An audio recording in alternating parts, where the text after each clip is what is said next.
बिस्मिल्लाहिर्रहमानिर्रहीम सल्लल्लाहु अलैहि वसल्लम। अस्सलाम वालेकुम क्लास 10। उम्मीद है आप सब खैरियत से होंगे। आज हम करेंगे क्लास 10 की फिजिक्स के यूनिट 14 के 14.1 से 14.5 तक न्यूमेरिकल प्रॉब्लम्स को। इससे कबल हम प्रीवियस वीडियोस में यूनिट 10, यूनिट 12 एंड यूनिट 13 के न्यूमेरिकल प्रॉब्लम्स को डिटेल से डिस्कस कर चुके हैं। इनके लिंक मैंने डिस्क्रिप्शन में दे दिए हैं। आप इन यूनिट्स के न्यूमेरिकल प्रॉब्लम्स के मुतालिक भी लेक्चर ले सकते हैं। न्यूमेरिकल प्रॉब्लम यूनिट 14 का फर्स्ट न्यूमेरिकल है 14.1। The speed of light in water is 2.25 multiplied 10 raise power 8 metre per second. Calculate the refractive index of water. ठीक है, तो सबसे पहले गिवन डाटा इस क्वेश्चन में लिखा जाएगा और गिवन डाटा में हमारे पास क्या क्या चीज़ गिवन है। सिर्फ उसने speed of light in water दी हुई है। ठीक है, तो यहाँ पे लिखेंगे speed of light in water. ठीक है, अब यहाँ पे हमें कुछ चीज़ें जो सी हैं वो पहले अंडरस्टैंड करनी है। उसके बाद जो speed of light in water है, स्पीड को v से रिप्रेजेंट किया जाता है और वो है 2.25 मल्टीप्लाई 10 रेज पावर 8 और स्पीड का यूनिट मीटर पर सेकेंड। ठीक है, अब उसने कैलकुलेट करने को बोला है रिफ्रैक्टिव इंडेक्स। तो सबसे पहले हम रिफ्रैक्टिव इंडेक्स के बारे में थोड़ा सा समझ लेते हैं वो क्या होता है। द रिफ्रैक्टिव इंडेक्स, इसको एन से रिप्रेजेंट करते हैं ऑफ अ मीडियम, किसी मीडियम का। इज मैयर, इसमें हम पैमाइश करते हैं of how much the speed of light changes when it enters that medium. कि स्पीड ऑफ लाइट जो है वो कितनी बदल जाती है जब वो एक मीडियम से उस मीडियम में जाती है जिसमें हम उसको लेके जाना चाह रहे होते हैं। जैसे फर्स्ट मीडियम है, जब ये सेकंड मीडियम में जाएगी तो स्पीड ऑफ लाइट पर क्या असर पड़ेगा। ठीक है, रिफ्रैक्टिव इंडेक्स का जो फॉर्मूला है वो हमारे पास है is the ratio of speed of light in air और वैक्यूम। ठीक है, एयर या फिर वैक्यूम में जो स्पीड होती है वो रेशो है किसके साथ, to the speed of light in the given medium. ठीक है, अब उसने हमें क्या दिया हुआ है, speed of light in water ये दे दी हुई है और हमें speed of light in vacuum जोन से है वो खुद से यहाँ पे लेनी है। ठीक है, यानी ऊपर जोन से है वो यहाँ पे हमारे पास फार्मूला में ऊपर हम speed of light in vacuum या फिर एयर ये फिक्स रहता है, जबकि नीचे जोन सी speed of light in medium है वो चेंज होती रहती है अकॉर्डिंग टू क्वेश्चन। ठीक है, ऊपर वाली जो स्टेटमेंट है वो हमारी फिक्स्ड होती है। तो इस फार्मूला की मदद से हम रिफ्रैक्टिव इंडेक्स जोन से है वो फाइंड करेंगे। अब speed of light in air या फिर वैक्यूम क्या होती है उसकी हमें ज़रूरत है और वो फिक्स्ड वैल्यू है। अगर आप बुक के पेज नंबर 70 पे आए तो यहाँ पे देखिए मीडियम दिए हुए हैं, ये मुख्तलिफ मीडियम है। ये लास्ट पे है वैक्यूम। ठीक है, स्पीड जोन सी है ये है speed of light in vacuum और वो क्या है 3.00 multiply 10 raise power 8 metre per second. ये सारी की सारी स्पीड ऑफ लाइट्स दी हुई हैं डायमंड की, ग्लास की। ठीक है, कि इन मीडियम में जो रोशनी की रफ्तार है वो किस हिसाब से होती है। ठीक है, और हर एक की जो स्पीड ऑफ लाइट है उसके साथ हमने मल्टीप्लाई 10 रेज पावर 8 वो 10 की पावर 8 वो हर एक के साथ लगाना है। तो हम यहाँ पे speed of light in vacuum zone सा है वो यूज़ करेंगे। ठीक है, आप एयर भी यूज़ कर सकते हैं। स्पीड ऑफ लाइट उसने जैसा कि रिफ्रैक्टिव इंडेक्स की डेफिनेशन में बोला है एयर आर वैक्यूम। ठीक है, ये ऊपर वाली वैल्यू है हमारी। ठीक है, ये फिक्स रहेगी और नीचे वाली जोन सी है वो उसने मीडियम जोन सा भी आपको दिया होगा। Speed of light in vacuum ये दूसरी चीज़ हम यहाँ पे जोन सी है वो खुद से हमें ये पता होना चाहिए कि वैक्यूम के अंदर स्पीड ऑफ लाइट क्या होती है। ये समझ ले कांस्टेंट वैल्यू है, ये फिक्स्ड वैल्यू है। जैसे आपको जी की वैल्यू पता है वो 10 की पावर 10 जोन सी या मीटर पर सेकंड स्क्वायर होती है, बिल्कुल इसी तरह आपको speed of light in vacuum जोन से है और इसको रिप्रेजेंट करते हैं हम स्मॉल सी के साथ। ठीक है, और इसकी वैल्यू हमने अभी अभी अंडरस्टैंड की है वो क्या है 3 मल्टीप्लाई 10 की पावर 8 है। ठीक है, 3 मल्टीप्लाई 10 की पावर 8 और ये भी स्पीड ही है तो स्पीड का यूनिट मीटर पर सेकंड।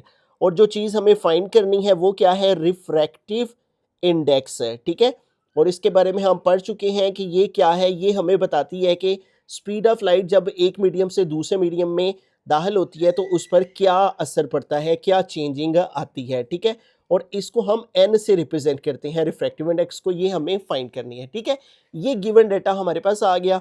अब हम यहाँ पे फॉर्मूला अप्लाई करेंगे। वी नो डैट, हम जानते हैं कि जो रिफ्रैक्टिव इंडेक्स है एन वो हमारा अभी अभी हमने फॉर्मूला पढ़ा है वो किसके इक्वल होता है, ऊपर आता है speed of light in vacuum या फिर एयर और नीचे आता है speed of light in medium, ठीक है। और अगर इसको हम इस फॉर्म में लिखें तो c/v हम इसको लिख सकते हैं। अगर आप दूसरी तरह लिखना चाहें वर्ड्स की शक्ल में इस तरह, तो फिर आप पहले ये speed of light in vacuum ऊपर लिखेंगे divided by speed of light in water लिखेंगे, फिर डिवाइड कर लेंगे। हम यहाँ पे डायरेक्टली लिख लेते हैं ऊपर स्मॉल सी और स्मॉल सी वैक्यूम में स्पीड ऑफ लाइट को, और वो कितना है 3 × 10⁸ मीटर पर सेकेंड, ठीक है, ये ऊपर आ गया।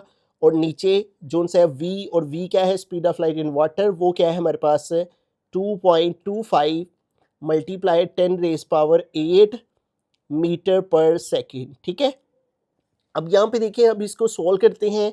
n इज इक्वल टू ये 10⁸ से कट हो जाएगी, यूनिट यूनिट से कट हो जाएगा, ठीक है। इसका कोई यूनिट नहीं होता, रिफ्रैक्टिव इंडेक्स का कोई यूनिट नहीं होता। अब 3 को हम डिवाइड कर देंगे, 3 डिवाइडेड बाय 2.25, तो ये हमारे पास SD को प्रेस करेंगे तो ये आ जाएगा 1.33, और 33 चलता चला जा रहा है।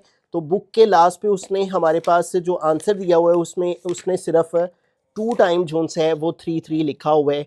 तो 1.33 ये हमारे पास रिफ्रैक्टिव इंडेक्स जो है ऑफ वाटर है वो आ गया, ठीक है। तो इसका कोई यूनिट नहीं होता, इसलिए साथ कोई यूनिट यूज़ नहीं किया जा सका। तो बड़ा ही इंपॉर्टेंट और शॉर्ट क्वेश्चन में आने वाला न्यूमेरिकल है। आपको speed of light in water दी हुई है वो आपने लिख लेनी है, और speed of light in vacuum ये आपने ज़ुबानी याद रखनी है, उसको c से रिप्रेजेंट करते हैं और उसकी वैल्यू ये होती है, ठीक है। और मैं डेफिनेशन में भी बता चुका हूँ आपको, फार्मूला में भी, कि ये फिक्स होती है।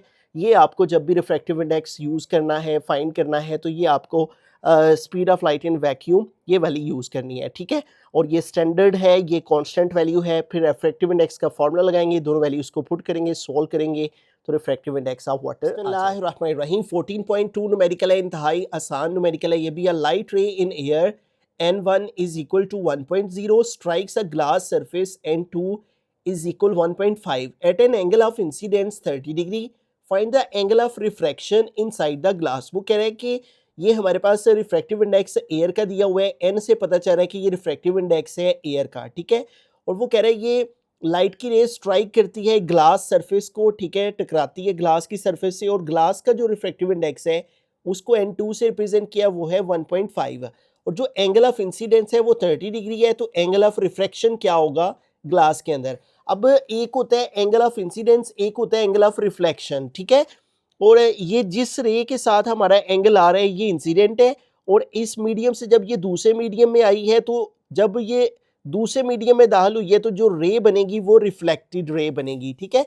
इस तरह से इसको अंडरस्टैंड करते हैं। तो यहाँ पे देखिए हमारे पास सबसे पहले ये वाले जो रिफ्रैक्टिव इंडेक्स है ये एयर का दिया हुआ है, ठीक है, तो इसको लिख लेंगे। उसने जैसे कि खुद ही कहा है कि ये n1 है, तो हम इसको n1 कह लेंगे, वो है 1.0। रिफ्रैक्टिव इंडेक्स हमने पढ़ा है, इसका कोई यूनिट नहीं होता। और फिर उसके बाद n2 जो कि ग्लास सरफेस का है, रिफ्रैक्टिव इंडेक्स है, तो लिख लेंगे रिफ्रैक्टिव इंडेक्स ऑफ ग्लास, इसको n2 कह लेंगे, और वो कितना है 1.5। उसके बाद at an angle of incidence, incidence angle दिया हुआ है, एंगल ऑफ इंसिडेंस, तो ये एंगल का सिंबल, और इंसिडेंस के लिए स्मॉल आई, और वो कितना है 30 डिग्री। तो ये हम गिवन डाटा लिख रहे हैं। Find the angle of refraction, और रिफ्रैक्शन एंगल को एंगल आर इस तरह स्मॉल आर लिखते हैं, ठीक है, और ये हमने फाइंड आउट करना है, ठीक है।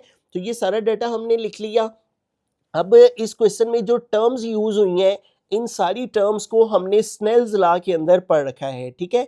स्नेल्स लॉ के अंदर देखें n1 sine I is equal n2 sine R, ये तमाम टर्म्स इसके अंदर यूज हो रही हैं, ठीक है। तो स्नेल्स लॉ की मदद से हम ये जो एंगल ऑफ रिफ्रैक्शन है इनसाइड द ग्लास वो फाइंड कर लेंगे। हम यहाँ पे स्टेटमेंट लिख लें by using formula of Snell's law, और स्नेल्स लॉ का फार्मूला क्या है n1 साइन आई, ठीक है, i for incidence is equal to n2 और साइन आर, ठीक है। अब आपने ये फॉर्मूला अच्छे से याद रखना है। अब इसके अंदर से हमें ये आर फाइंड करना है। अब सारी वैल्यूज़ पुट कर लेंगे, पहले फॉर्मूला बनाना हो तो वो भी कर लेते हैं। हम वैल्यूज़ पुट करते हैं। n1 की वैल्यू क्या है 1.0, तो यहाँ पे हमने 1.0 लगा लिया। फिर है साइन आई, तो साइन लिखेंगे, और आई मीन इंसिडेंस एंगल वो कितना है 30, तो साइन 30 आ गया, इज इक्वल टू n2 कितना है 1.5, तो आ गया 1.5, और साइन आर, और आर तो हमने फाइंड करना है रिफ्रैक्टिव इंडेक्स वैसे का वैसे एंगल ऑफ रिफ्रैक्शन, ठीक है। अब इसको सॉल्व करते हैं। 1.0 वैसे का वैसे ही लिखा, इधर साइन 30 की वैल्यू फाइंड करते हैं, ठीक है।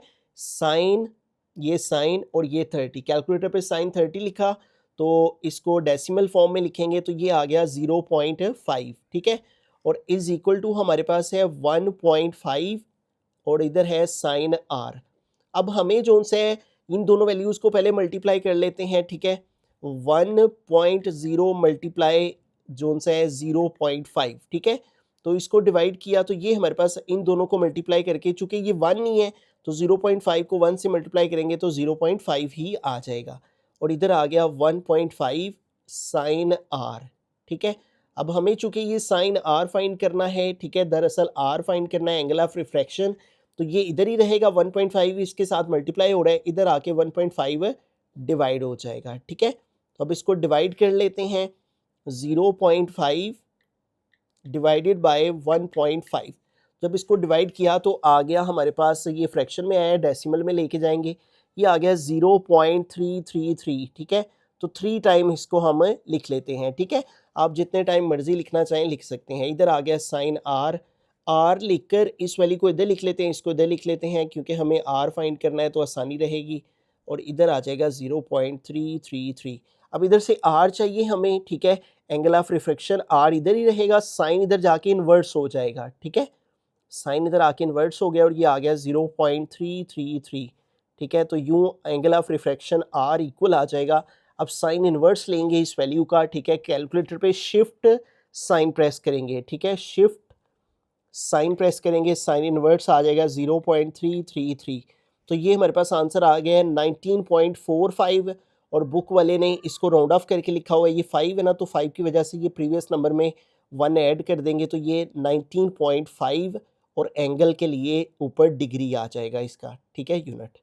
तो इस तरह से हमारे पास ये इसका फाइनल आंसर आ गया 19.5 जोन सा है वो डिग्री, ठीक है, 19.5 डिग्री। तो इस क्वेश्चन में बड़ा ही आसान काम है, आपने सबसे पहले डाटा लिखना है, रिफ्रैक्टिव इंडेक्स एयर का, रिफ्रैक्टिव इंडेक्स ग्लास का, N1 N2, incidence angle, angle i और एंगल ऑफ रिफ्रैक्शन ये फाइंड करना है। ये स्नेल्स लॉ आपने याद रखना है, इसके अंदर वैल्यूज़ पुट करनी है और जब ये सॉल्व हो जाएगा साइन आर, फिर साइन को इधर जाके इन्वर्स कर देना, इस वैल्यू को इन्वर्स लेंगे तो angle of refraction inside the glass आ जाएगा 19.5। 14.3 न्यूमेरिकल की जानिब चलते हैं। ये भी बड़ा ही आसान न्यूमेरिकल है, ये भी 14.2 की ही तरह है। A beam of light in air hits a glass slab at an incidence angle of 40 degree, find the angle of refraction inside the glass. तो यहाँ पे वो कह रहे हैं एक लाइट का बीम है जो कि हिट करता है ग्लास स्लैब को, ठीक है। अब यहाँ पे दो जोन्सिंग है वो चीज़ें यूज़ हो रही हैं, एक एयर एक ग्लास, ठीक है। तो इन दोनों के हमें रिफ्रैक्टिव इंडेक्स मालूम होने चाहिए और उसके अलावा उसने एंगल ऑफ इंसिडेंस दिया है, एंगल ऑफ रिफ्रैक्शन हमने फाइंड करना है। अब रिफ्रैक्टिव इंडेक्स ऑफ एयर हमें मालूम होना चाहिए और refractive index of glass. Refractive index of air इसको हम N1 कह लेते हैं, ठीक है। और आप अगर बुक पे पेज 70 पे आए तो ये देखिए रिफ्रैक्टिव इंडेक्स लिखे हुए हैं, ये देखिए एयर है ना, तो एयर का रिफ्रैक्टिव इंडेक्स क्या है 1.00, ठीक है। तो इसको हम 1.0 कह सकते हैं। उसके बाद refractive index of glass slab, ठीक है, ये जो ग्लास है इसका रिफ्रैक्टिव इंडेक्स हमने लिखना है और वो भी यहाँ पे दिया हुआ है। अब यहाँ पे ना दो तरह के ग्लास दिए हुए हैं, एक ग्लास फ्लिंट है एक ग्लास क्राउन है, ठीक है। हमें यहाँ पे ग्लास क्राउन का रिफ्रैक्टिव इंडेक्स इस्तेमाल करना है। अब ये जो क्राउन होता है ना, ग्लास क्राउन होता है, इसके अंदर स्लैब्स आती हैं, विंडोज़ बनती हैं इस वाले ग्लास की। ग्लास बेसिकली शीशा है जोन सा, उसकी टाइप्स हैं, ठीक है। इसके अंदर स्लैब आ जाती है, विंडोज़ आ जाती हैं, ऑप्टिकल इंस्ट्रूमेंट्स आ जाते हैं, ठीक है। ग्लास क्राउन की ये वाली चीज़ें सारी बनती हैं। और जबकि जो ग्लास फ्लिंट होता है उसके अंदर क्रिस्टल ड्रिंकिंग ग्लासेस आती हैं, जिन ग्लासेस के अंदर हम पानी पीते हैं, ये वो वाले ग्लास की बात हो रही है, ठीक है। और इसके अंदर जो बनी होती हैं मुख्तलिफ तरह की जो कह लें डेकोरेटिव पीसेस होते हैं जो ग्लास के बने होते हैं, वो भी इसी टाइप के ग्लास के बनते हैं, ठीक है। यहाँ पे जो ग्लास स्लैब है ना वो इस कैटेगरी में आता है, तो ये वाला रिफ्रैक्टिव इंडेक्स हम यूज़ करेंगे। इसको शॉर्ट फॉर्म में 1.5 भी यूज़ करते हैं, ठीक है। तो इसका जो से refractive index of glass slab वो आ गया 1.5। एंगल ऑफ इंसिडेंस वो उसने दिया हुआ है, एंगल के लिए ये सिंबल और इंसिडेंस के लिए स्मॉल आई, और वो कितना है 40 डिग्री, तो ये आ गया 40 डिग्री। और angle of find the angle of refraction, ये हमें फाइंड करना है, तो angle refraction is equal to question mark use कर लेंगे। अब यहाँ पे भी देखिए प्रीवियस पार्ट की तरह n1 है, n2 है, I है, एंगल R है, तो इधर भी हम यूज़ करेंगे स्नेल्स लॉ, ठीक है। तो यहाँ पे लिख लेंगे बाय यूजिंग स्नेल्स लॉ, ठीक है। तो स्नेल्स लॉ ही यहाँ पे भी हम पढ़ेंगे, ठीक है, उसी को ही फॉलो करेंगे जो कि हमने प्रीवियस पार्ट में यूज़ किया है। ये आप ज़ुबानी याद रखें इस फार्मूला को, एक तो ये वैल्यूज़ आप ज़ुबानी याद रखें, ठीक है, refractive index of air, refractive index of glass slab, ठीक है। दूसरा ये स्नेल्स लॉ मेन जो सा है हमारा फार्मूला वो आपको आना चाहिए, n1 sine I is equal to n2 sine R, ठीक है। एक तरफ साइन आई है और n1 है, एक तरफ साइन आर है और n2 है। अब वैल्यूज पुट करते हैं और एंगल ऑफ रिफ्रैक्शन फाइंड करते हैं। देखिए सबसे पहले n1 है वो क्या है 1.0, यहाँ पे आ गया 1.0, फिर है साइन तो आ गया साइन, फिर है आई तो I mean angle of incidence वो क्या है 40, तो यहाँ पे आ गया 40 इज इक्वल टू n2, और n2 कितना है 1.5, तो यहाँ पे आ गया 1.5, और साइन आर ये वैसे का वैसे ही, दरमियान में आप मल्टीप्लाई लगाना चाहें तो लगा सकते हैं, ना भी लगाएं तो कोई मसला नहीं है, ठीक है। अब इसको सॉल्व करते हैं, ये 1.0 वैसे का वैसे ही आ गया।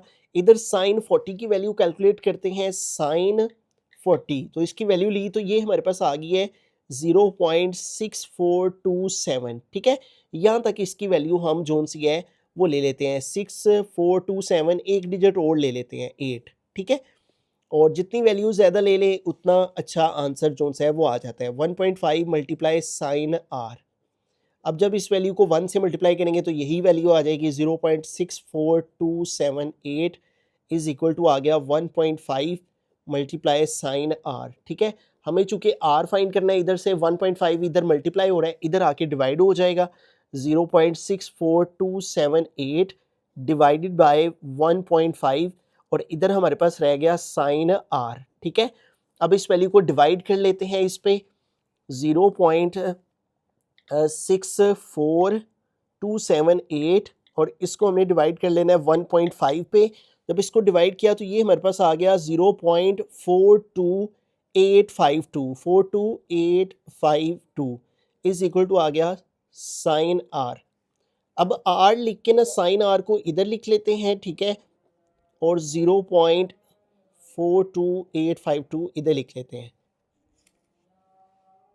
अब इधर से हमें आर चाहिए तो आर इधर ही रहेगा, साइन इधर जाके इन्वर्स हो जाएगा, साइन इन्वर्स आगे ये वाली वैल्यू आ जाएगी 0.42852, ठीक है। अब इस वैल्यू का इन्वर्स ले लेंगे, ठीक है, शिफ्ट प्रेस करके आपने साइन को प्रेस करना है तो इन्वर्स आ जाएगा 0.42852।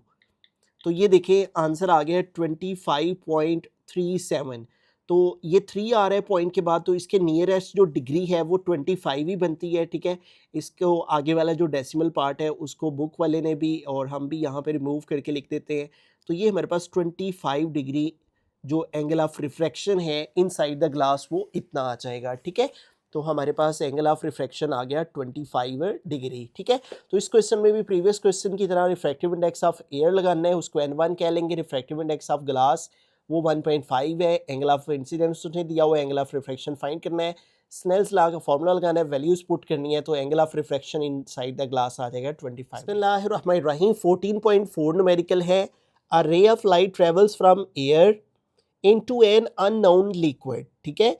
एक लाइट की रे है जो कि ट्रेवल कर रही है फ्रॉम एयर से एक लिक्विड की तरफ, जो कि लिक्विड का नहीं पता कि कौन सा है, ठीक है, यानी वाटर है, ऑयल है, क्या है, ठीक है। The angle of incidence in air, air में जो एंगल ऑफ इंसिडेंस है वो 45 डिग्री है, and the angle of refraction in the liquid, और लिक्विड में जो एंगल ऑफ रिफ्रैक्शन है वो 30 डिग्री है।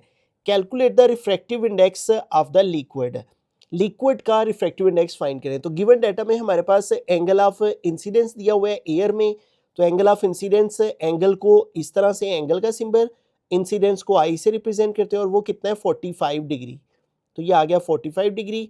उसके बाद angle of refraction in liquid, तो refraction in the liquid angle कितना है 30 डिग्री, तो एंगल रिफ्रैक्शन के लिए आर आ गया और वो कितना है 30 डिग्री, ठीक है।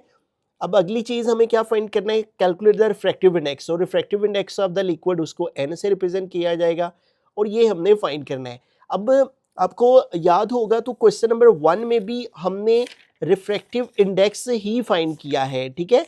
अगर हम क्वेश्चन नंबर 1 में देखें तो इसमें भी उसने कहा था रिफ्रैक्टिव इंडेक्स फाइंड करना, लेकिन यहाँ स्पीड का अमल दखल था, ठीक है।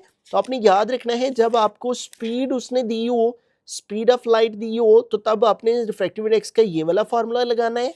और जब आपको एंगल्स दिए हों, एंगल ऑफ इंसिडेंट और एंगल ऑफ रिफ्रैक्शन दिए हों, फिर आपको ये वाला फार्मूला जो है वो अप्लाई करके तो रिफ्रैक्टिव इंडेक्स से एन फाइंड करना है, ठीक है। तो ये फार्मूला हम यहाँ पे यूज करेंगे, n is equal to sine I over sine R, ठीक है। इसको भी हम स्नेल्स लॉ ही कहते हैं, ठीक है। अब यहाँ पे हम एन जो है वो रिफ्रैक्टिव इंडेक्स को रिप्रेजेंट कर रहा है, ये हमने फाइंड करना है। साइन लगाया, आई फॉर इंसिडेंस एंगल, और वो कितना है 45, तो ऊपर आ गया 45 डिग्री, और डिवाइड में sine R, R for refraction angle, वो कितना है 30 डिग्री, तो नीचे आ गया साइन और साथ में आर की जगह आ गया 30 डिग्री, ठीक है। अब इनको डिवाइड करना है हमने, उससे पहले इनकी वैल्यूज लेंगे। साइन 45, तो साइन प्रेस किया 45, तो ये वैल्यू आ गई हमारे पास 0.7071, 0.7071, और नीचे है साइन 30, तो साइन 30 की वैल्यू लेंगे, साइन 30, तो इसकी वैल्यू हमारे पास आ गई 0.5, ठीक है। अब इन दोनों को डिवाइड कर देते हैं, 0.7071 डिवाइडेड बाय 0.5, तो ये हमने डिवाइड किया तो आंसर आ गया 1.4142, ठीक है। और बुक के लास्ट वाले ने जो है वो सिर्फ और सिर्फ 41 तक ही आंसर लिखा हुआ है, तो हम भी इतना ही लिख लेते हैं। आप सारा भी लिख लें फिर भी ठीक ही है, ठीक है। तो इस तरह से ये हमारे पास, और रिफ्रैक्टिव इंडेक्स का कोई यूनिट नहीं होता, ठीक है। और इस तरह से बड़ा सिंपल सा क्वेश्चन है, आपने एंगल ऑफ इंसिडेंस लिखना है, एंगल ऑफ रिफ्रैक्शन लिखना है, ठीक है, और रिफ्रैक्टिव इंडेक्स एन फाइंड करना है। ये फार्मूला आपने स्नेल्स लॉ का याद रखना है, n is equal to sine I over sine R. ये तब लगाना है जब इंसिडेंस और रिफ्रैक्टेड एंगल दिए हों, ठीक है। जब स्पीड दी हो तो फिर सिंपल वो जो मैंने आपको फार्मूला बताया n is equal to c over v, वो तब लगाना है। यहाँ पे एंगल्स दिए हुए थे तो इंसिडेंस और रिफ्रैक्टिव एंगल दोनों की वैल्यूज ली, डिवाइड किया, तो ये आंसर है। बिस्मिल्लाहिर्रहमानिर्रहीम। 14.5 numerical ray of light passes from air into liquid. The angle of incidence in air is 50 degree and the angle of refraction inside the liquid is 32 degree. The speed of the sound in air is 340 meter per second and the same liquid is 1500 meter per second. तो सबसे पहले given data में उसने क्या दिया रखा है कि एक लाइट की रे है जो कि हवा से लिक्विड में पास करती है। एंगल ऑफ इंसिडेंस दिया हुआ है इन एयर, तो लिखेंगे angle of incidence of air, angle के लिए ये सिंबल और आई, और वो कितना है 50 डिग्री। फिर है एंगल ऑफ रिफ्रैक्शन, तो एंगल ऑफ रिफ्रैक्शन और उसके लिए एंगल और आर वो आ गया 32 डिग्री। उसके बाद वो कह रहा है द स्पीड, ये जो डाटा उसने दे रखा है ये क्वेश्चन से इररिलेवेंट है, इसका कोई काम नहीं है, जस्ट क्वेश्चंस में स्टूडेंट्स को कंफ्यूज करने के लिए उसने इजाफी इंफॉर्मेशन दे रखी है। दो चीज़ें इसमें हमें फाइंड करनी है, refractive index of the liquid, refractive index of the liquid उसको एन से रिप्रेजेंट करते हैं, is equal to question mark, और the speed of the light in the liquid वो हमने फाइंड करना है, उसको वी से रिप्रेजेंट करते हैं। ये दो चीज़ें हमने फाइंड करनी है, is equal to question mark. अब ये जो रिफ्रैक्टिव इंडेक्स ऑफ लिक्विड है इसको सबसे पहले सॉल्व करते हैं। हमने प्रीवियस पार्ट में अंडरस्टैंड किया है कि जब भी हमें एंगल्स दे रखे होते हैं तो हम n is equal to sine I over sine R, ये वाला फार्मूला हम यूज करते हैं रिफ्रैक्टिव इंडेक्स को फाइंड करने के लिए, ठीक है। ये फार्मूला यहाँ पे हमारे पास यहाँ पे दे रखा हुआ है, इसको स्नेल्स लॉ भी कहते हैं। ये तब लगाते हैं जब एंगल्स दिए हों, ठीक है, इंसिडेंस और रिफ्रैक्शन एंगल। तो पहले इसको सोल्व करते हैं, फिर हम बी पार्ट की तरफ तवज्जो करते हैं, ठीक है। तो अब इनकी वैल्यूज पुट करते हैं, साइन लगाया, आई की वैल्यू हमारे पास गिवन में है, इंसिडेंस एंगल वो है 50 डिग्री, तो ये आ गया 50 डिग्री ओवर साइन आर, तो आर फॉर रिफ्रैक्शन एंगल वो है 32 डिग्री, तो यहाँ पे आ गया 32 डिग्री। अब इसको सोल्व करते हैं, n is equal to sine 50 है तो ऊपर लिखेंगे साइन 50, तो इसकी वैल्यू हमारे पास आ गई 0.7660, ठीक है, 7660, 4 डिजिट्स लिख लेते हैं पॉइंट के बाद, डिवाइडेड बाय है हमारे पास साइन 32, तो अब साइन 32 की वैल्यू लेंगे तो ये आ जाएगी 0.5299, ठीक है।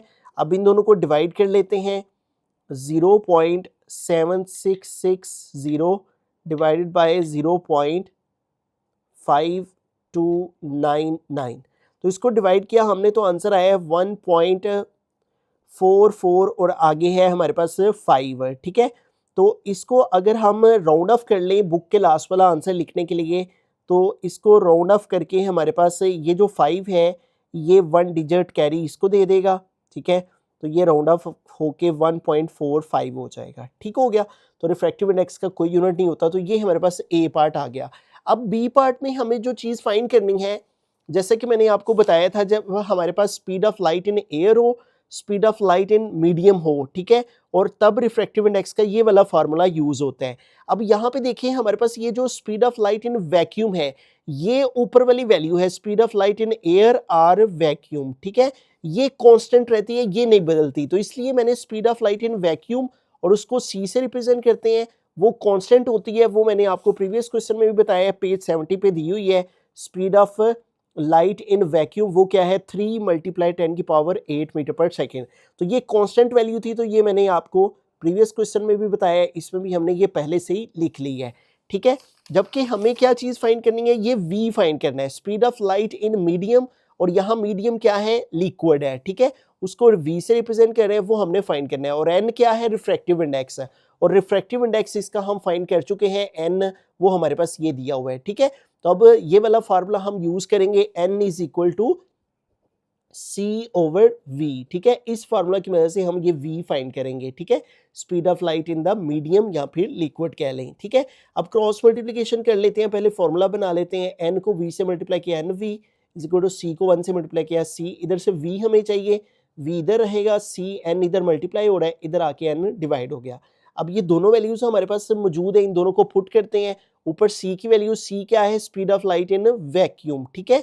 यहाँ पे वैक्यूम या फिर एयर दोनों यूज कर सकते हैं, लेकिन हम वैक्यूम ही यूज कर रहे हैं तमाम क्वेश्चंस में। और वैक्यूम की value, speed of light in vacuum वो क्या है, 3 × 10⁸, ठीक है, और साथ आ गया मीटर पर सेकेंड। यूनिट लगाना चाहें तो लगा सकते हैं, वैसे भी स्पीड का यूनिट मीटर पर सेकेंड ही आएगा क्वेश्चन में, ओवर n, ठीक है। तो n रिफ्रैक्टिव इंडेक्स है। अब यहाँ पे थोड़ा सा गौर करना है आपने, रिफ्रैक्टिव इंडेक्स आपने ना ये वाला लगाना है जिसमें आपने राउंड ऑफ नहीं किया हुआ, ठीक है। 1.44 लगा लें आप, ठीक है, ये वाला लगा लें, फिर आंसर जोन सा है वो आपका बुक वाला आ जाएगा, ठीक है। अगर आप ये राउंड ऑफ वाला लगा लेंगे तो फिर वो आंसर नहीं आएगा, ठीक है।